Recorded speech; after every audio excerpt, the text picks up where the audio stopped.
हवाई अड्डे का लोकार्पण करें। एक बार जोरदार तालियों के साथ अभिवादन।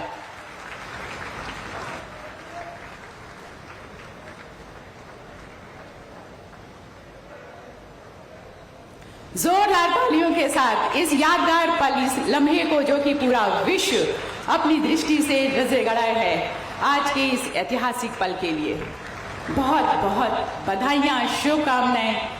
धन्यवाद परम आदरणीय श्रद्धेय यशस्वी माननीय प्रधानमंत्री महोदय जी का, जिनकी कुशल नेतृत्व और आशीर्वाद के साथ ये पल ऐतिहासिक पल में तब्दील हुआ। कनेक्टिविटी लगातार बढ़ रही है।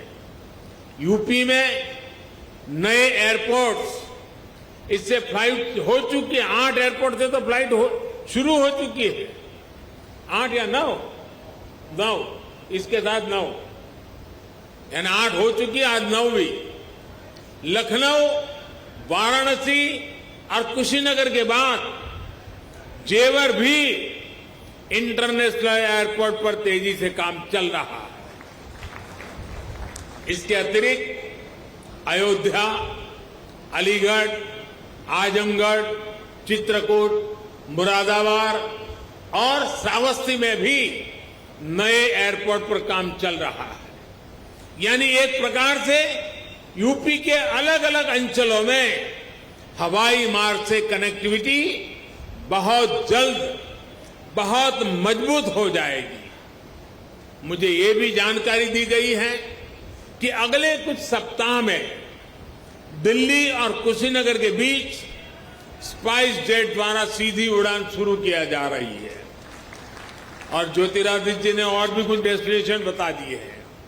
इससे घरेलू यात्रियों को, श्रद्धालुओं को बहुत सुविधा होने जा रही है। साथियों, देश का एविएशन सेक्टर प्रोफेशनली चले, सुविधा और सुरक्षा को प्राथमिकता मिले, इसके लिए हाल में एयर इंडिया से जुड़ा बड़ा कदम देश ने उठाया है। ये कदम भारत के एविएशन सेक्टर को नई ऊर्जा देगा। ऐसा ही एक बड़ा रिफॉर्म डिफेंस एयर स्पेस को सिविल यूज के लिए खोलने से जुड़ा हुआ है। इस फैसले से बहुत सारे एयर रूट पर हवाई यात्रा की दूरी कम हुई है, समय कम हुआ है।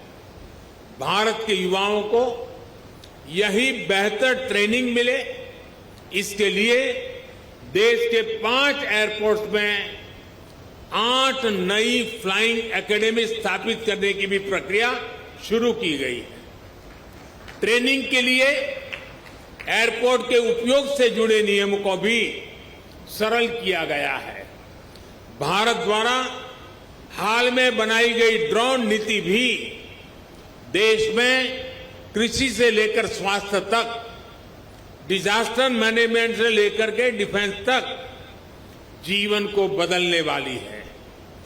ड्रोन की मैन्युफैक्चरिंग से लेकर ड्रोन फ्लाइंग से जुड़ा ट्रेन मैन पावर तैयार करने के लिए अब भारत में पूरा एक इकोसिस्टम विकसित किया जा रहा है।